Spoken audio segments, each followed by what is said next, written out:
Hello everyone, मैं doctor प्रगति गुप्ता और आज इस वीडियो में हम जानने वाले हैं ओवेरियन कैंसर के बारे में। इसकी कौन कौन सी स्टेजेस होती है और सबसे इम्पॉर्टेंटली इसका ट्रीटमेंट क्या है। तो जब भी हम किसी भी कैंसर की बात करते हैं तो जब भी आपके जो नॉर्मल सेल्स हैं वो अनकंट्रोल्ड ग्रोथ लेना स्टार्ट करते हैं और वहाँ पर कोई ना कोई ट्यूमर फॉर्मेशन या सिस्ट बन जाती है जो आगे चलकर कैंसर में परिवर्तित हो जाती है। तो वैसा ही हमारी ओवरीज के साथ भी होता है। ओवरीज के जो सेल्स हैं वो अनकंट्रोल्ड ग्रोथ लेना स्टार्ट करते हैं और उसके रहते हुए ट्यूमर फॉर्मेशन होती है। वो इनिशियली हो सकता है बेनाइन हो, लेकिन आगे चलते चलते वो मैलिग्नेंट भी हो जाती है, मतलब कि वो कैंसरस बन जाती है। तो अब हम जानेंगे कि ओवेरियन जो कैंसर है अगर अर्ली स्टेजेस पे डिटेक्ट हो जाए तो उसका प्रोग्नोसिस अच्छा रहता है। ऐसा क्यों होता है? तो उससे पहले हमें स्टेजेस के बारे में जानना समझना बहुत इंपॉर्टेंट है। जो आपकी स्टेज 1 है ओवेरियन कैंसर की, उसका मतलब ये होता है कि अभी जो आपका ट्यूमर है जो कैंसरस बना है वो सिर्फ ओवरीज तक ही सीमित है, उसके अलावा बाकी ऑर्गन्स की इन्वॉल्वमेंट नहीं है। तो ये स्टेज 1 के अंदर काउंट होता है। स्टेज 2 तब मानी जाती है जब आपका यही कैंसर ओवरीज के साथ साथ पेल्विक ऑर्गन्स तक भी चला जाता है, मतलब कि आपकी यूट्रस की इन्वॉल्वमेंट, आपकी फैलोपियन ट्यूब्स की इन्वॉल्वमेंट होनी स्टार्ट हो जाती है। वो स्टेज 2 के अंदर काउंट होता है। स्टेज 3 तब मानी जाती है जब आपके एब्डोमिनल ऑर्गन के टिश्यूज या आपका लिम्फ नोड्स की इन्वॉल्वमेंट साथ में आ जाती है ओवरीज के साथ साथ, तब उसे हम स्टेज 3 के अंदर काउंट करते हैं।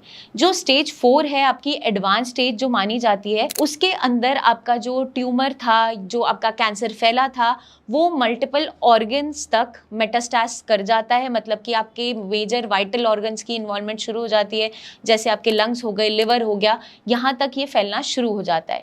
तो ये काफ़ी ज़्यादा खतरनाक स्टेज हो जाती है क्योंकि बहुत ज़्यादा वो प्रोग्रेस कर चुका होता है। मोस्टली अगर स्टेज 1 के अंदर हमें चीज़ों का पता चल जाता है या स्टेज 2 में भी पता चल जाता है तो वहाँ पर हमारा प्रोग्नोसिस अच्छा रहता है, मतलब ट्रीटमेंट काफ़ी बेहतर तरीके से हो पाता है क्योंकि वहाँ पर हमारे पास प्राइमरी ऑप्शन जो होती है वो सर्जरी की हमेशा प्रेजेंट होती है।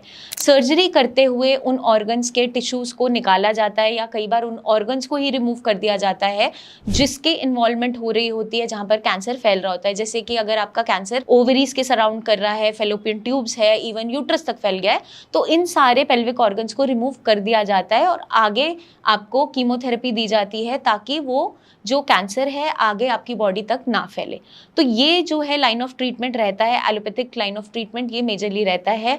टारगेटेड ट्रीटमेंट भी दिया जाता है, मतलब टारगेट किया जाता है कैंसर सेल्स को, और ताकि आगे चलकर आपकी बॉडी में बाकी ऑर्गन्स तक कैंसर ना फैले। बट ये जो सारी सिनेरियोज बनते हैं, ये कंडीशन बनती है, उसके अंदर एक और हमें प्रॉब्लम देखने को मिलती है कि कैंसर के साथ रीलैप्स के केसेस बहुत ज़्यादा देखने को मिलते हैं। एक बार तो आपने कैंसर को बॉडी में से निकाल दिया, लेकिन कुछ सालों बाद ये दोबारा आपको किसी ना किसी ऑर्गन को इफेक्ट करते हुए दिखाई देता है।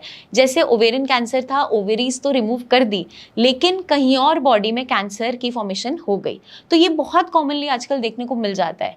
तो हमें, अगर हम चाहते हैं कि रीअकरेंस ना हो, रीलैप्स ना हो, तो रेगुलर फॉलोअप्स बहुत इंपॉर्टेंट है। आयुर्वेदिक हर्ब्स का हम सपोर्ट ले सकते हैं जो कीमो के साइड इफेक्ट्स को भी कर्ब करता है, साथ के साथ रिलैप्स होने से भी बचाता है, बॉडी को स्ट्रेंथ भी देता है। तो वहाँ पर आयुर्वेद का रोल काफ़ी ज़्यादा इंपॉर्टेंट होता चला जाता है। तो ये ओवरऑल हमने इस वीडियो में समझा कि ओवेरियन कैंसर की क्या क्या स्टेजिंग है और कैसे इसका ट्रीटमेंट किया जाता है।